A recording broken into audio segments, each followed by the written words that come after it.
Llegamos a la hora de televisión de mayores consecuencias eternas. Algo en los eternos brazos. Escrito está. Un programa para reencontrarse con los principios perfectos de Dios, para restaurar la salud, la educación, la espiritualidad y la familia. Escrito está. El programa que ilustra en el conocimiento de la Biblia y sus profecías. Escrito está. Es el programa que exalta al Cristo Redentor y la justa y eterna ley de aquel que la escribió con su propio dedo y declaró. Primero, no tendrás dioses ajenos delante de mí. Segundo, no te harás imagen, ni ninguna semejanza de lo que esté arriba en el cielo, ni abajo en la tierra, ni en las aguas debajo de la tierra. No te inclinarás a ellas, ni las honrarás, porque yo soy Jehová tu Dios, fuerte, celoso, que visito la maldad de los padres sobre los hijos hasta la tercera y cuarta generación de los que me aborrecen, y hago misericordia a millares, a los que me aman y guardan mis mandamientos. Tercero, no tomarás el nombre de Jehová tu Dios en vano, porque no dará por inocente Jehová al que tomare su nombre en vano. Cuarto, acuérdate del día sábado para santificarlo. 6 días trabajarás y harás toda tu obra, mas el séptimo día es sábado para Jehová tu Dios.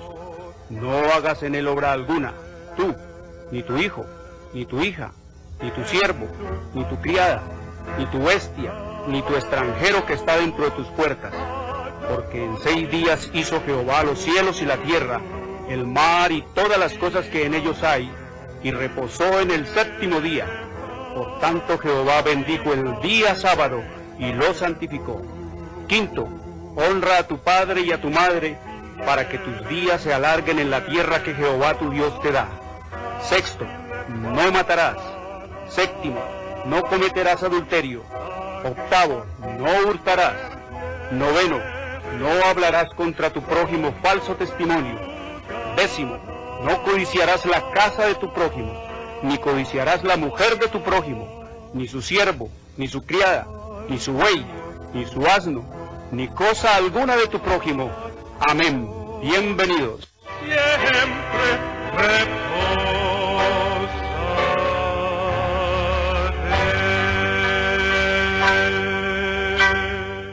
Muy buenas tardes, queridos televidentes. Les habla Jorge Luis Garay. Una bienvenida a todos ustedes.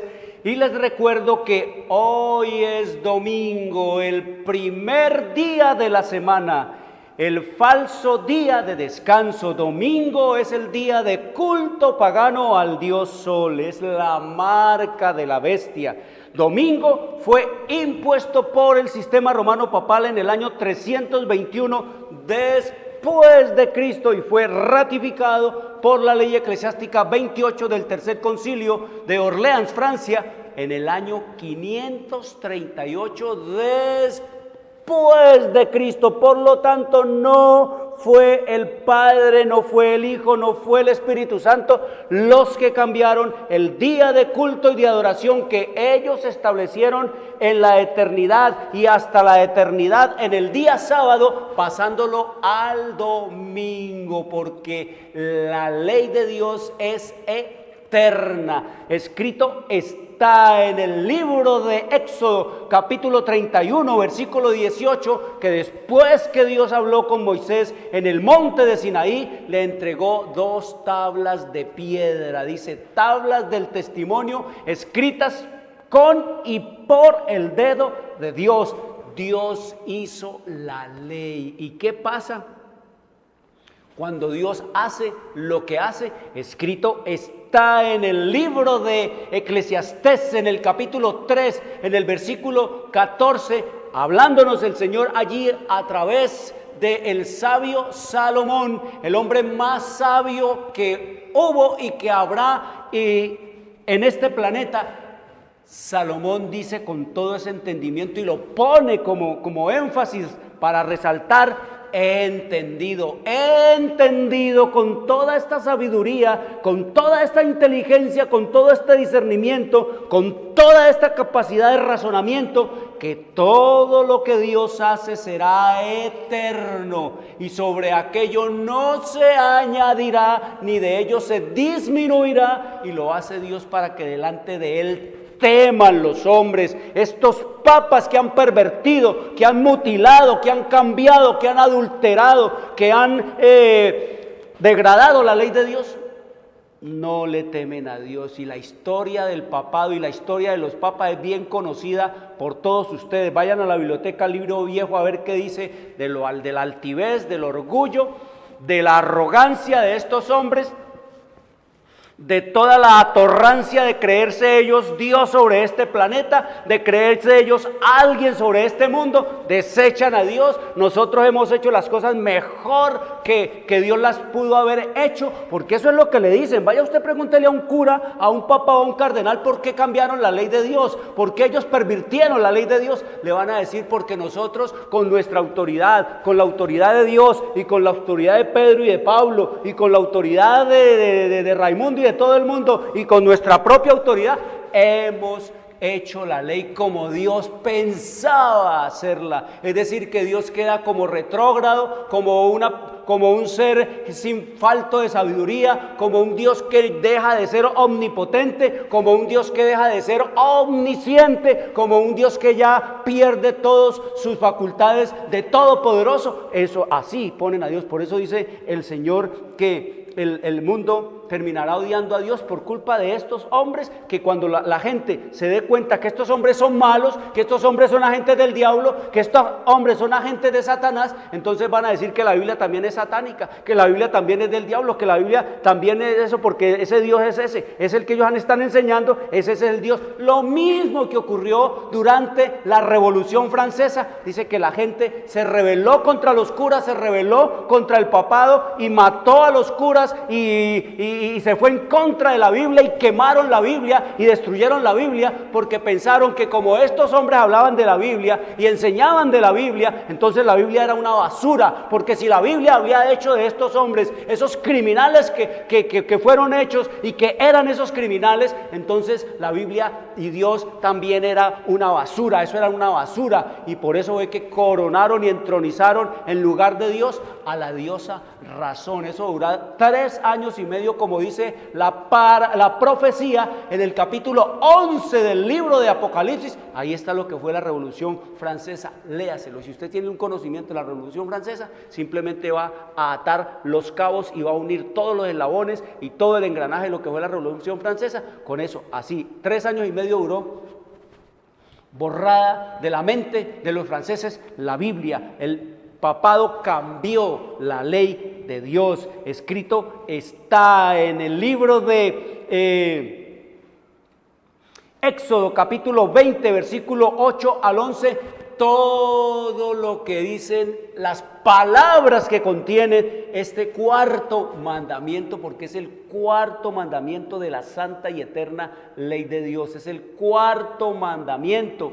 Dice el Señor: acuérdate del día sábado para santificarlo. 6 días trabajarás y harás toda tu obra, mas el séptimo día es sábado para Jehová tu Dios. No hagas en él obra alguna tú, ni tu hijo, ni tu hija, ni tu siervo, ni tu criado, ni tu bestia, ni tu extranjero que esté dentro de tus puertas, porque en 6 días hizo Jehová los cielos y la tierra, el mar y todas las cosas que en ellos hay, y reposó en el séptimo día. Por tanto, Jehová bendijo el día sábado y lo santificó. Eso es lo que nos dice el mandamiento, que el sábado lo hizo Dios, pero que no hizo absolutamente nada de ninguna obra de creación. No es que Dios estuviera cansado de crear, cansado físicamente de hacer un trabajo, no. Cuando nos habla ahí que el Señor reposó, en la palabra original en el hebreo,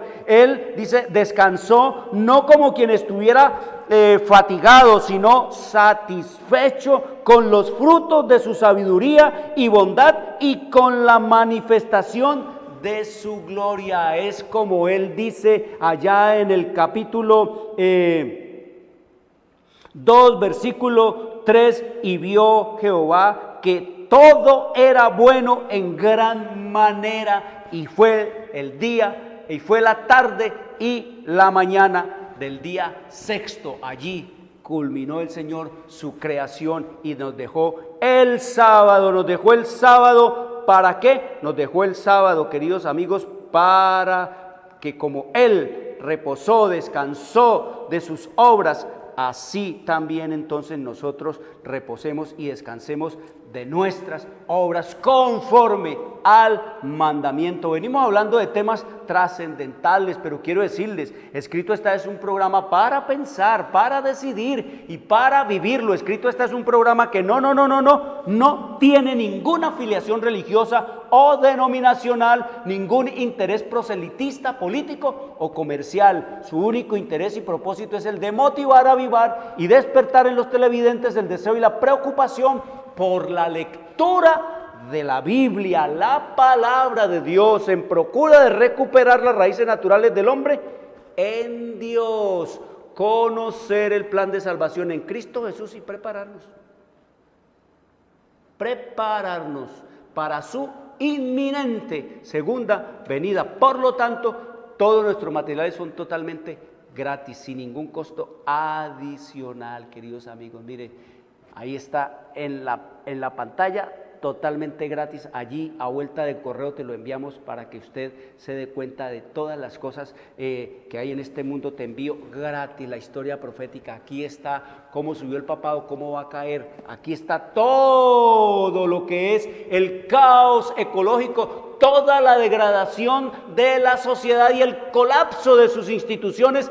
Escrito está cómo va a ser destruido el papado, cómo va a ser la ruina nacional de los Estados Unidos. Aquí está cómo va a ser la aparición en persona de Satanás para engañar, en el último intento de engañar al mundo entero y a los políticos y a los religiosos. Y aquí también está cómo va a ser, que va a aparecer en la nube del cielo la ley de Dios, van a aparecer las tablas en el cielo, y todo hombre chino, alemán, japonés, todo hombre inglés, todo hombre que hable español, todo hombre que hable portugués, todo hombre que hable todos los idiomas en el idioma que quiera, ahí la va a leer, para que sepa por qué se va a condenar. Escrito está. Y también dice que desde el cielo, aquí está también, como Dios mismo, Cristo mismo, desde el cielo va a anunciar el día y la hora de su venida.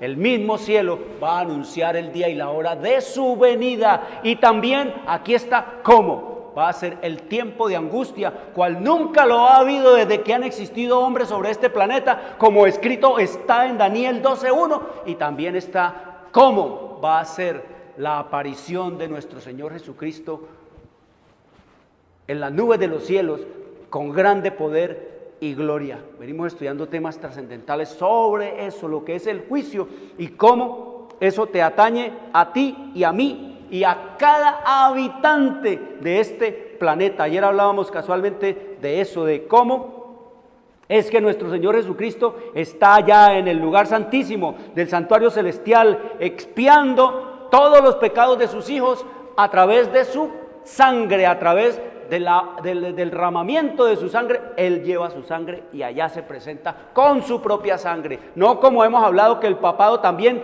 tiene su ropa manchada de sangre, pero es sangre de otros que mata y que ha matado por millones. El mundo, la historia de este mundo revelan así grosso modo que en 1260 años de supremacía papal fueron 100 millones de muertos por el Papa. Hitler queda al lado del papado como un angelito. Hitler es un angelito al lado del Papa, eso es así de simple. Y era aliado del Papa, además de todo, era aliado del Papa. El Papa le ayudó y le ayudaba y les ha ayudado a todos los criminales de este mundo a hacer todo eso, porque ellos van ahí, ellos van. ¿Cómo voy yo? Ahí han ido así. Ese ha sido, por eso el Señor habla de que Los demonios van a ir a reunir a los papas, van a ir a reunir a los pastores, van a ir a reunir a los políticos, van a ir a reunir para guerrear ¿contra quién? Contra la ley de Dios, contra el sábado de culto y de adoración a Dios, para imponer el culto de adoración al Papa y el culto de adoración a Satanás. Eso es lo que escrito está. Usted no tiene que enojarse conmigo, ni ofenderse, ni decirme a mí lo que no debe, porque yo no digo nada de mí, es lo que escrito está en la profecía y en la historia, porque historia es el cuento de los eventos antes que los eventos ocurran, y profecía es profecía es el cuento de los eventos antes que las cosas ocurran, y la historia es el cuento de lo que los hombres han hecho, hacen y harán con el tiempo de la gracia que Dios les ha dado. Y el que no recuerda, que no quiere recordar su historia pasada, pues la va a tener que repetir, y el que no quiera oír lo que el Señor dice y lo que el cielo manda y las exigencias del Señor, tendrá que oírlas, porque el Señor dice que todos la oirán, aunque no quieran. Dice que la verdad hay que decírsela a los hombres, aunque no la crean, que hay que hablar la verdad, aunque sea por el oprobio que se le imponga. Eso es lo que nos dice el Señor en su revelación y en su palabra. Y hablábamos entonces que Cristo está ¿en dónde? En el lugar santísimo, llevando a cabo ¿qué? La última obra de expiación, como leímos ayer. Dice que el gran día de la expiación quiere decir limpiar, purificar, saldar, borrar. Eso es lo que quiere decir el día de la expiación. Era para eso, que en el rito típico allá en el desierto del pueblo de Israel durante 4000 años se hacía a través de matar el corderito simbolizando a Cristo, y también matando el macho. Ahora les explico eso bien cuando terminemos esta parte aquí, cómo era el servicio típico de la expiación allá en el desierto, en el tabernáculo de Dios, en los tiempos antiguos, cómo era que se hacía, cómo Dios estableció ese rito, esa ceremonia para purificar del pecado a su pueblo fiel, como hablábamos ayer. Solo los que son guiados por el Espíritu Santo, esos son los hijos de Dios, y el Espíritu Santo no nos guía al engaño ni a la mentira. El Espíritu Santo no nos guía a la rebelión ni a la desobediencia. El Espíritu Santo no nos guía a creer en papas, ni en hombres, ni en pastores. El Espíritu Santo nos guía a creer es en Cristo. El Espíritu Santo no nos guía a creer en muñecos y en muñecas que no tienen espíritu, que no tienen aliento de vida, que ni para hacer mal ni para hacer bien sirven, sino que nos guía es a Cristo, al Redentor, al Salvador. A ese es que nos guía. La obra del Espíritu es llevarnos a Él, a llamarnos hacia Él. Vengan a Cristo, vayan a Cristo, busquen a Cristo, confiésenle sus pecados a Cristo, pídanle perdón a Cristo, oren al Cristo, vivan con el Cristo, vivan la vida del Cristo. Ese es el hombre modelo, ese es el ejemplo de vida que tenemos nosotros. No hay más, no le busque por más. Entonces hablamos ayer de que solo esos son los que se están beneficiando, solo los que están buscando a Cristo, y a Cristo solo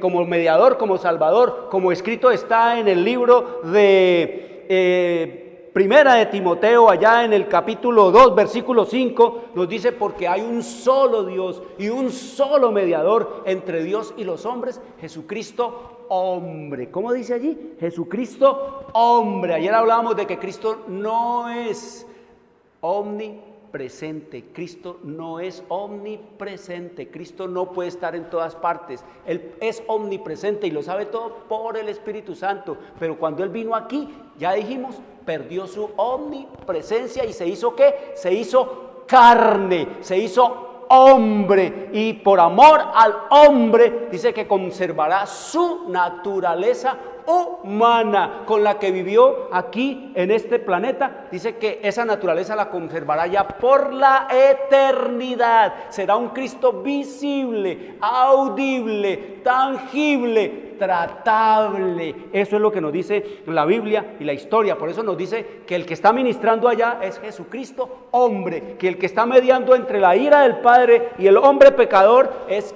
Jesucristo hombre, porque dice que caminando en este planeta caminando en medio de los hombres, Cristo era tan, como hombre, dice que Cristo era tan Dios como ahora es tan hombre, ministrando allá en el lugar santísimo del santuario celestial por vos y por mí, para poner su sangre y decirle: Padre, a ese que clama, que ora ya, que pide y suplica perdón de sus pecados, de aquí para allá, le está diciendo el Señor Jesucristo al Padre: Padre, es mi sangre la que clama, es mi sangre la que pide justicia, es mi sangre la que se arrepiente y pide perdón. Eso es lo que Jesús le eleva al Padre: perdónalo, Padre, por mi sangre. Y eso es lo que debemos hacer nosotros.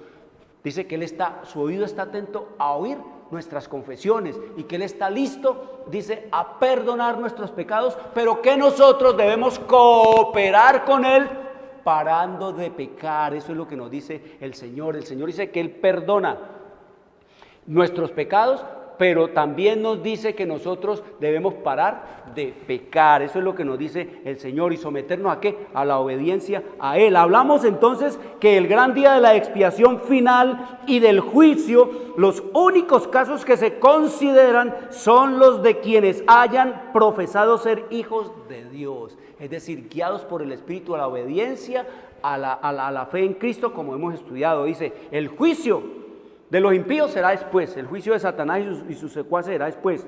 Nos dice aquí que hay unos libros, escrito está allá en el libro de Daniel, en el capítulo 7, versículo 10 de Daniel. Oiga lo que nos dice Daniel 7:10, nos dice que hay unos libros. Eso lo vio en visión el profeta Daniel. Nos dice en el capítulo 7, versículo 10, hablándonos de esta hora, de este juicio, dice: un río de fuego procedía y salía de delante de él, millares de millares le servían y millones de millones asistían delante de él. El juez se sentó y los libros fueron abiertos. Es lo que nos dice Daniel. Y acá nos dice también el Señor, en Hebreos estuvimos estudiando ayer, que Él es el que va a expiar por su sangre. Dice: perfecto, santo, puro, bueno, más sublime que los cielos. Los libros, entonces los libros que se abren. Ustedes han oído hablar del libro de la vida, han oído hablar del libro de la muerte, han oído hablar de...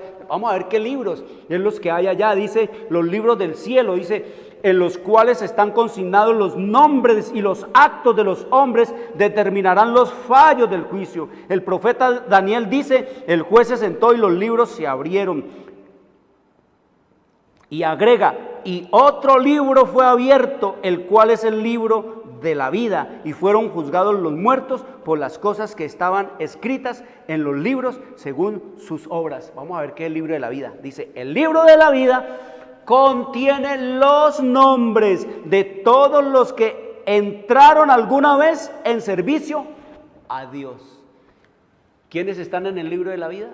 Los que entraron en servicio a Dios alguna vez, guardaron sus mandamientos, creyeron en Cristo como su único Salvador, devolvieron a Él lo que es de Él, de sus diezmos, caminaron en Cristo, hablaron a otros de Cristo, entraron en servicio de Dios.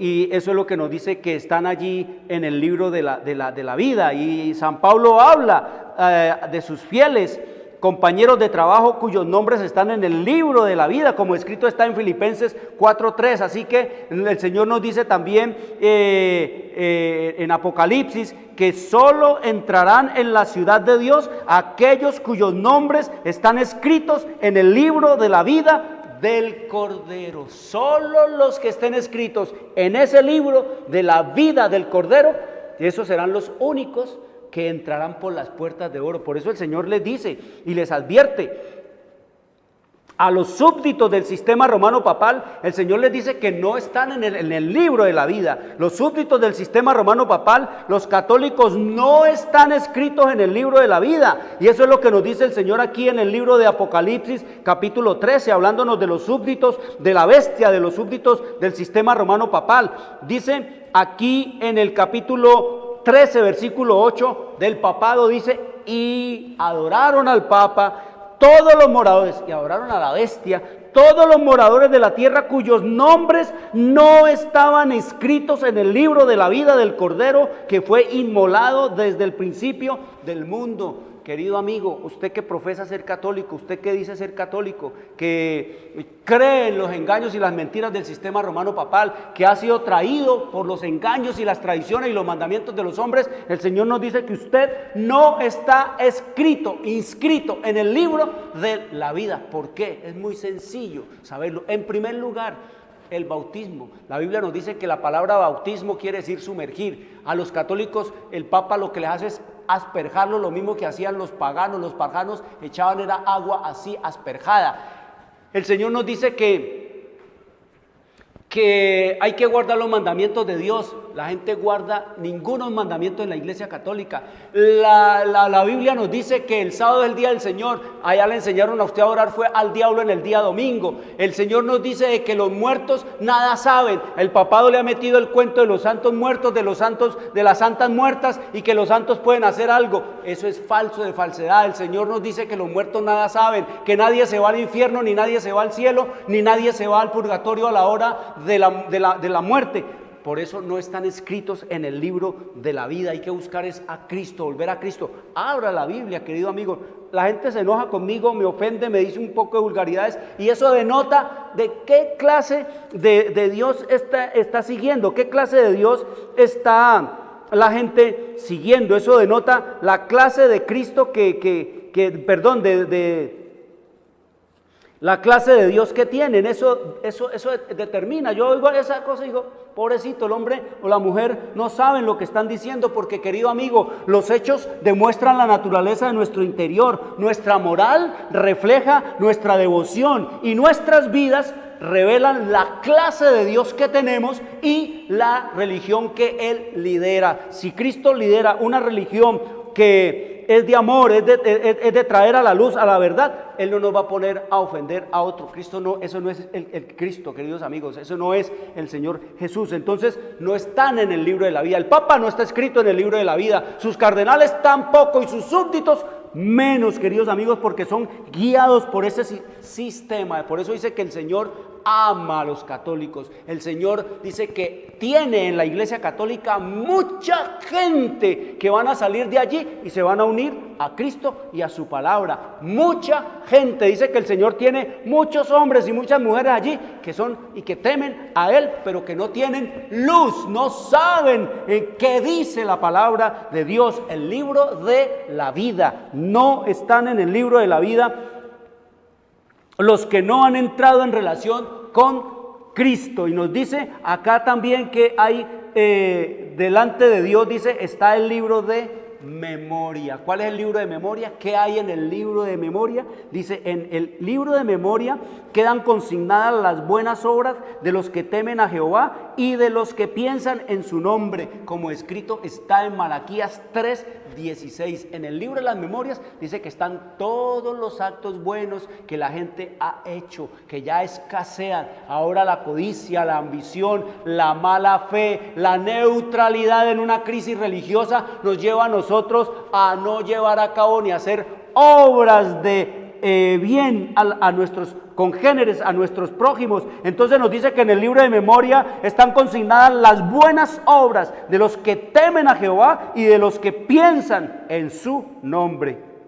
Y nos dice aquí que también están allí sus palabras de fe, sus actos de amor. Dice que están registrados todo eso en el cielo, nuestros actos de amor, de fe. Todo está registrado allí. Hay otro libro, dice que en este libro de memoria, en el libro de memoria de Dios, dice, todo acto de justicia está inmortalizado, toda tentación resistida, todo pecado vencido, toda palabra de tierna compasión, están fielmente consignados y apuntados también todo acto de sacrificio, todo padecimiento y todo pesar sufrido por causa de Cristo. El salmista dice, tú cuentas los pasos de mi vida errante, pon mis lágrimas en tu redoma, ¿no están en tu libro?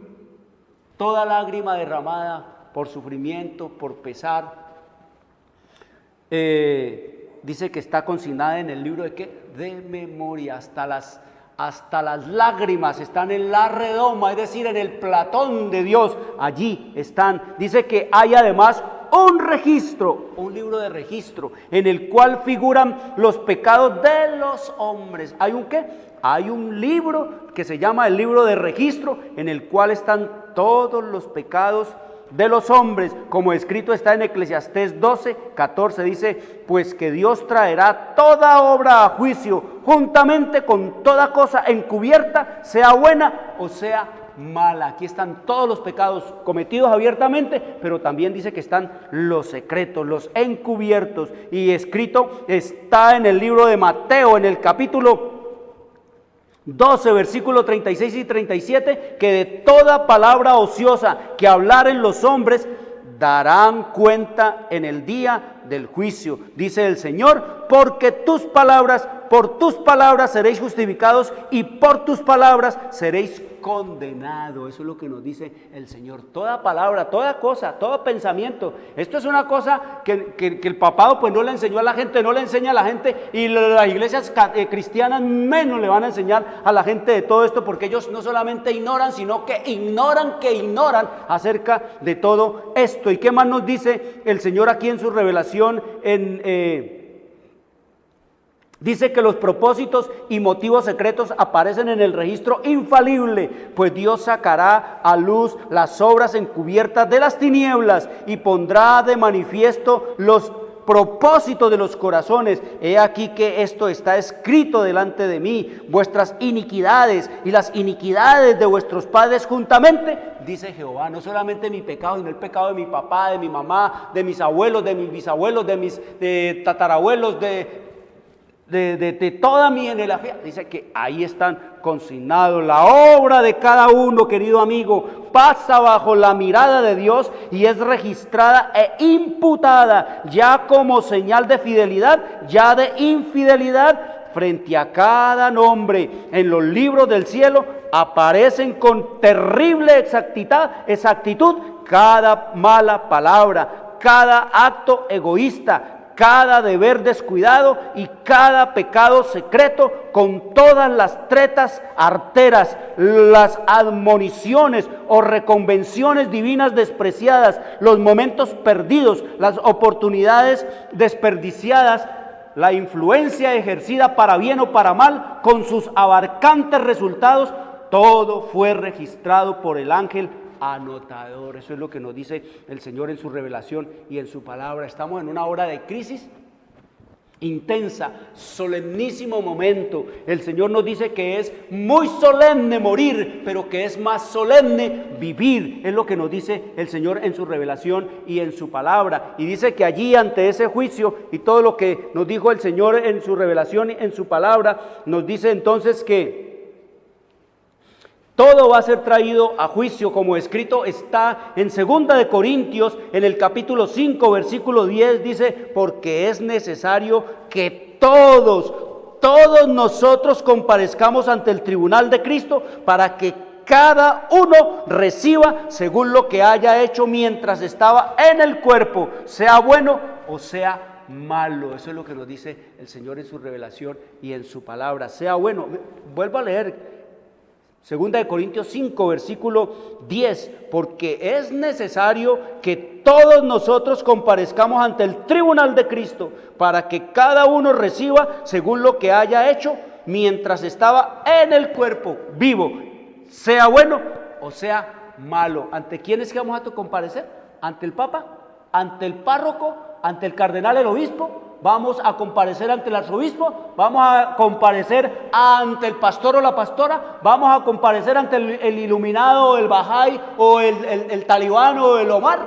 Queridos amigos, vamos a comparecer ante el tribunal de Cristo, que es el único apto, el único capaz, el único que está destinado para hacer este juicio y que está en su vida, en su ser, en su justicia, apto para eso. Eso es lo que nos dice la Escritura. Miren, Es tan tremendo y tan terrible esto que el mismo Jesús nos dice allá en el libro de Juan, en el capítulo 5, versículo 22, oiga lo que dice el Señor Jesús hablándonos de este juicio, dice, porque el Padre a nadie juzga, dice Jesús, porque el Padre a nadie juzga. ¿Por qué el Padre a nadie juzga?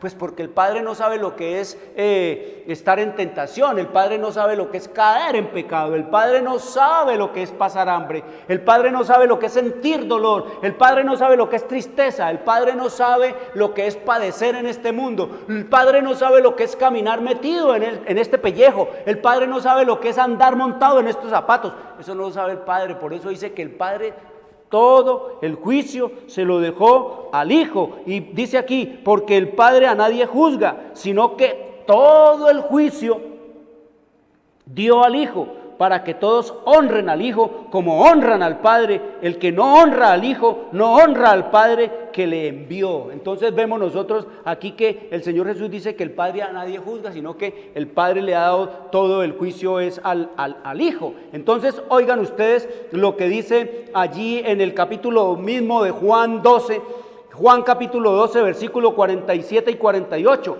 Oiga Jesús dice que el Padre a nadie juzga, sino que todo el juicio se lo ha dejado al Hijo. Ahora oiga lo que dice aquí Jesús, dice, al que oye mis palabras, al que oye mis palabras y no las guarda, yo no le juzgo, porque no he venido a juzgar al mundo, sino a salvar al mundo. ¿Qué dice Jesús? Yo no voy a juzgar a nadie, yo no juzgo. El que oye mis palabras y no las guarda, yo no lo juzgo. Dice el versículo 48, el que me rechaza y no recibe mis palabras, tiene quien le juzgue. La palabra que he hablado, ella le juzgará en el día postrero. Porque yo no he hablado por mi propia cuenta. El Padre que me envió, Él me dio mandamiento de lo que he de decir y de lo que he de hablar. Y sé que su mandamiento es vida eterna. Eso es lo que nos dice el Señor Jesús, que mire, el Padre a nadie juzga. Todo el juicio lo ha dado, pero Él dice, no, yo tampoco juzgo a nadie porque yo no he venido a juzgar. El que juzga ¿será quién? Mi palabra. Esta es la palabra que nos juzgará. Aquí es lo que escrito está, de la misma manera como Cristo juzgó a los sacerdotes de su tiempo, con escrito está. De la misma manera como le dio la sentencia a Satanás, con el escrito está. De la misma manera con el escrito está. Hoy será la sentencia contra ti, contra mí, contra nosotros y contra este mundo lleno de maldad, de iniquidad y degradación. Eso es lo que nos dice la Escritura, y es por lo que dice el Señor Jesús acá en el libro de Juan, en el capítulo 5, versículo 39, dice allí el Señor Jesucristo, escudriñad las Escrituras, lean la Biblia, escudriñen las Sagradas Escrituras, lean la palabra de Dios, oren, pídanle sabiduría al Señor para entender todas estas cosas, escudriñad las Escrituras, porque a vosotros os parece que en ellas tenéis la vida eterna, y ellas son las que dan testimonio de mí. Eso es lo que nos dice el Señor en su revelación y en su palabra. Eso es lo que está en los libros, en los libros de registro, en los libros de memoria y en el libro de la vida. Y nos dice entonces allí que la ley de Dios es la regla por la cual los caracteres de las vidas de los hombres serán probados en el juicio. Los que en el juicio serán tenidos por dignos tendrán parte en la resurrección de los justos. Dice, los justos ya muertos no serán resucitados más que después del juicio, en el cual habrán sido juzgados dignos de la resurrección de vida. Dice, no estarán presentes en persona ante el tribunal cuando sus registros sean examinados y sus causas falladas, porque ya eso se está haciendo, allá se está revisando. Ya les dije ayer que cada noche cuando quedamos dormidos allí, inconscientes, dormidos en nuestro lecho, el ángel nuestro, el ángel guardián nuestro, dice que vuela al cielo, al cielo, dice el Señor que todos los días el ángel nuestro, el ángel mío, el ángel tuyo, el ángel nuestro, ve el rostro del Señor. Por eso dice que el ángel vuela y deja ya la hoja del día, ya qué pensé, qué hice, qué no hice, qué dejé de hacer. Todo lo relativo a mi vida, a tu vida en ese día, dice que va y es consignado allá en el departamento de sistematización del cielo, sin faltarle un solo apunte, una sola anotación. Así que dice que Dice aquí, cada hombre es mencionado, cada caso cuidadosamente investigado. Dice, habrá nombres que serán aceptados y otros rechazados. En caso de que alguien tenga en los libros de memoria pecados de los cuales no se haya arrepentido y que no hayan sido perdonados, su nombre será borrado del libro de la vida y la mención de sus buenas obras serán borradas de los registros de Dios. Por eso es que debemos de cada pecado, cada iniquidad, cada delito que cometamos nosotros, inmediatamente confesarlo al cielo, como escrito está en el libro de Primera de Juan, en el capítulo Primera de Juan, en el capítulo 2, versículo 1. Primera de Juan, capítulo 2, versículo 1, dice el Señor: hijitos míos, estas cosas os escribo para que no pequéis. ¿Cuál es el ideal de Dios? Que no pequemos, que seamos siempre ¿qué? Fieles, obedientes a Dios, a Cristo. No crucificar más, no lastimar más a Cristo, no herir más al Señor, que es lo que dice el Señor, que lo volvemos a crucificar cuando pecamos, lo lastimamos a Él. Hijitos míos, estas cosas os escribo para que no pequéis. Y si alguno hubiere pecado, abogado tenemos para con el Padre, a Jesucristo el justo. Eso es lo que nos dice el Señor. Si alguno hubiera pecado, vaya a Cristo y póstrese ante Él y órele a Él y confiésele los pecados a Él. No necesitamos regarnos a hablar, blablear, no necesitamos de camándula ni de rosario, no necesitamos de palabras, necesitamos de orar y hablar con Cristo por la fe en nuestro pensamiento. Si queremos hablar solo allí en nuestro cuarto lo podemos hacer, pero lo ideal es por el pensamiento, para que el diablo no conozca lo que estamos hablando con nuestro Dios, para que el diablo no sepa lo que estamos confesando, porque el diablo no puede conocer nuestros pensamientos. Solo Dios es el único que puede entrar aquí a las cámaras de lo profundo de nuestra alma y conocer nuestros pecados, orar a Dios allí en lo secreto, dice el Señor, en lo secreto. Escrito está en Mateo capítulo 6, versículo 6 en adelante, léalo. Abogado tenemos ¿a quién? A Cristo. No es María la abogada, porque María está muerta, está esperando el sonido de la trompeta para resucitar. El Señor no dice San Juan Pablo II, tampoco dice Santa Laurita, ni Santa Teresa de Jesús, ni Santas Tales, ni San Pascuales. Él dice es sencillamente confesarle a Cristo. Él es el único que tiene poder para perdonar, el único que tiene poder para salvar es Cristo, el único que tiene derecho de escuchar nuestros pecados, el único que tiene poder para perdonar nuestros pecados, el único que tiene derecho para borrar nuestras maldades es Cristo. Eso tiene que quedarte claro a ti, para que seas libre de todos esos engaños, de todas esas mentiras, del impostor papal, del usurpador papal, del mentiroso pastor, de la mentirosa pastora, para que tú veas y entiendas que es solo Cristo el que salva y perdona, como escrito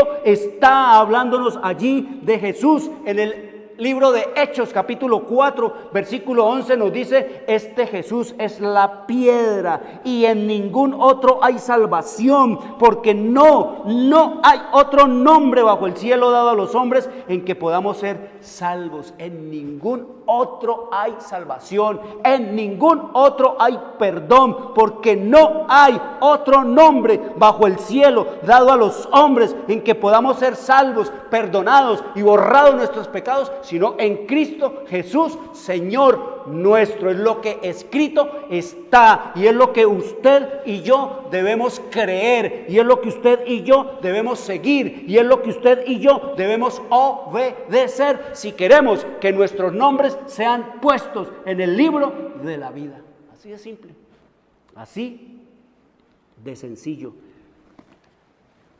Si lo aceptamos, amén. Si no, pues tampoco hay problema.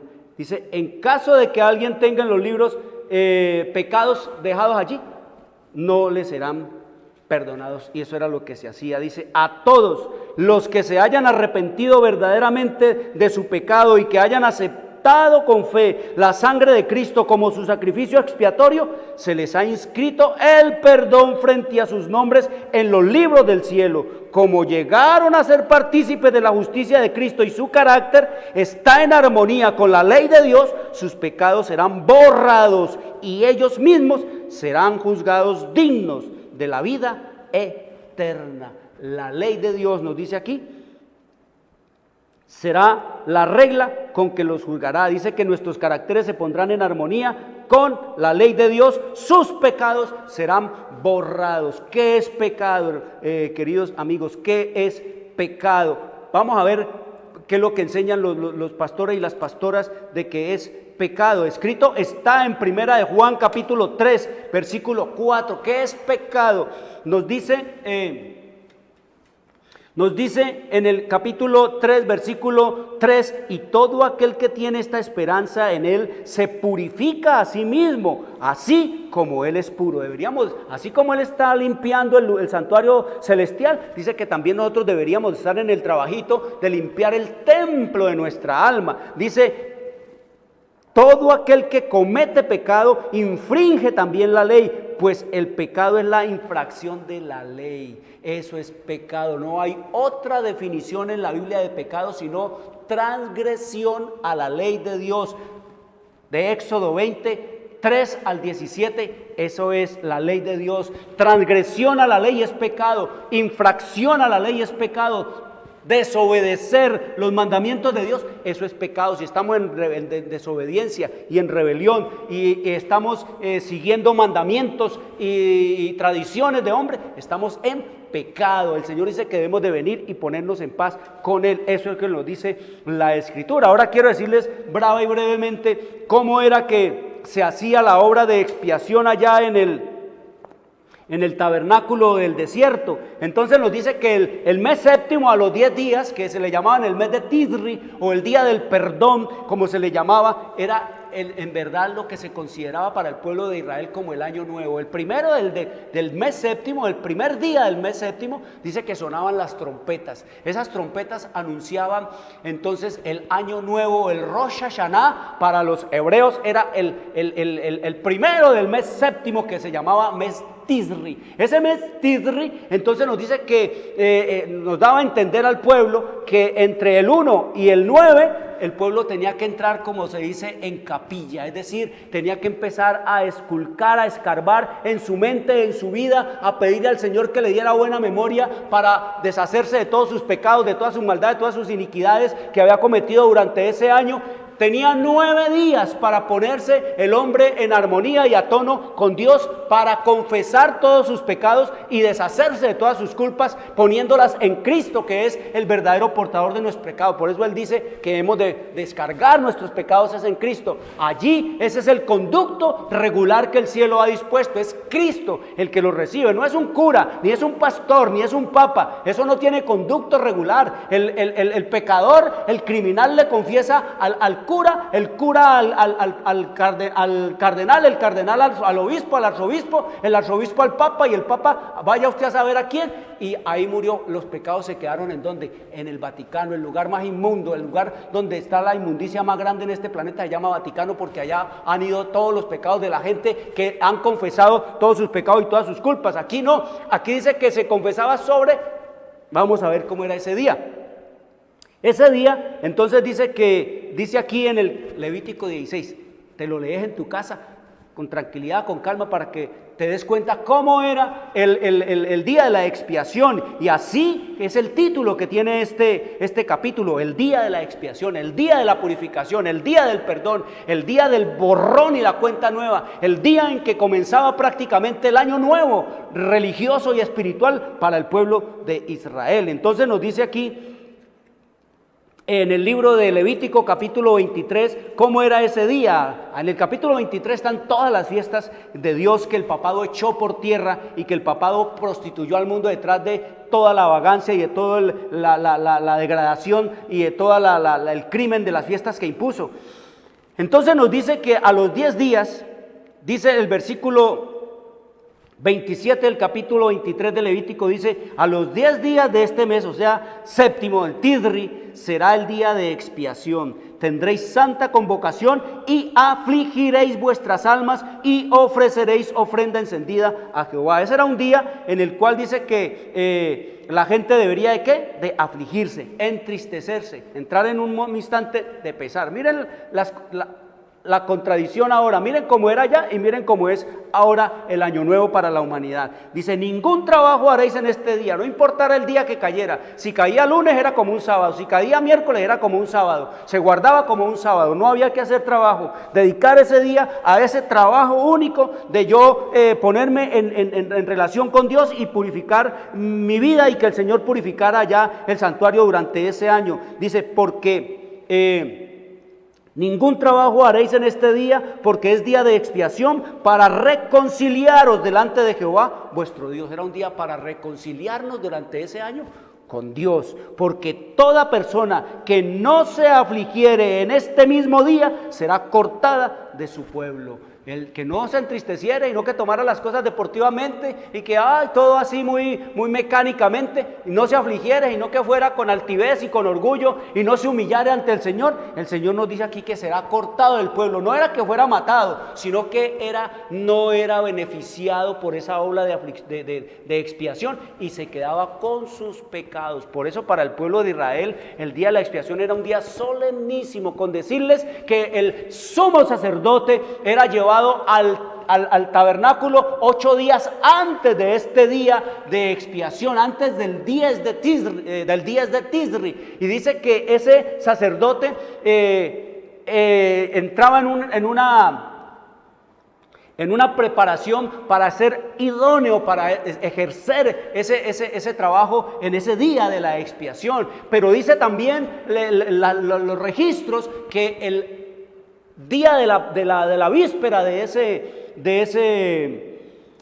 el día de la víspera del día de la expiación, dice que no se dejaba dormir al sacerdote, no se lo dejaba dormir, sino que pasaba en vigilia toda esa noche, no fuera que de pronto fuese a tener una polución nocturna y quedase descalificado para ese trabajo. Así de serio y así de terrible y de meticuloso y de sagrado era el asunto. Igual es ahora. Y cuando llegaba el día de la expiación, entonces dice que al sacerdote, al sumo sacerdote, se le despojaba de todas sus vestiduras pomposas y se colocaba sencillamente una vestimenta, nos dice la Escritura, común y corriente. Se vestirá de la túnica santa de lino y sobre su cuerpo tendrá calzoncillos de lino y se ceñirá el cinto de lino y con la mitra de lino se cubrirá. Son las santas vestiduras, con ellas se han de vestir después de lavar su cuerpo con agua. Esto es lo que vemos nosotros, como el Papa imita a Cristo, que tiene estas vestiduras ahora y anda para arriba y para abajo vestido de blanco, que es una impostura, es usurpando la obra que Cristo está haciendo en el lugar santísimo del santuario celestial,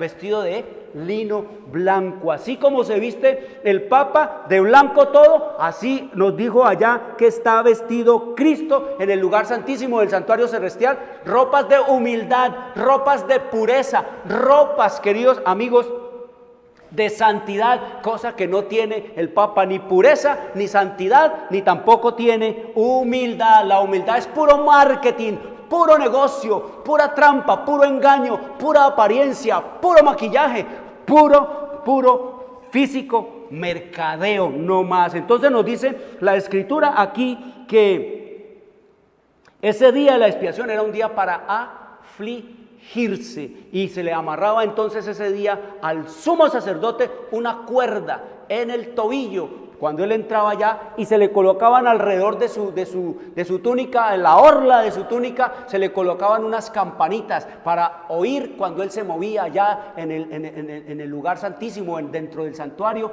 Dice que para escuchar que él estaba vivo, y todo el pueblo alrededor del tabernáculo en silencio total, absoluto, no se oía ni el respirar de la gente, y todos eran pendientes de que el sacerdote no fuera a morirse y que se oyeran, se escucharan sus pasos allá, porque dice que si no estaba realmente preparado, al entrar en la presencia de la gloria de Dios, allá en el lugar santísimo del santuario celestial, delante del arca del pacto, de la propiciación, entonces dice que era fulminado, podría ser fulminado el sumo sacerdote si no había confesado sus pecados totalmente, si no estaba realmente preparado para esa obra, y si la gente que estaba a su alrededor tampoco había hecho la confesión y el despojarse de sus pecados, esperando la limpieza de sus pecados. Dice que por eso el sacerdote podía morirse. Así era de solemne y así es de solemne hoy. El Señor no pudo exigirle a aquellos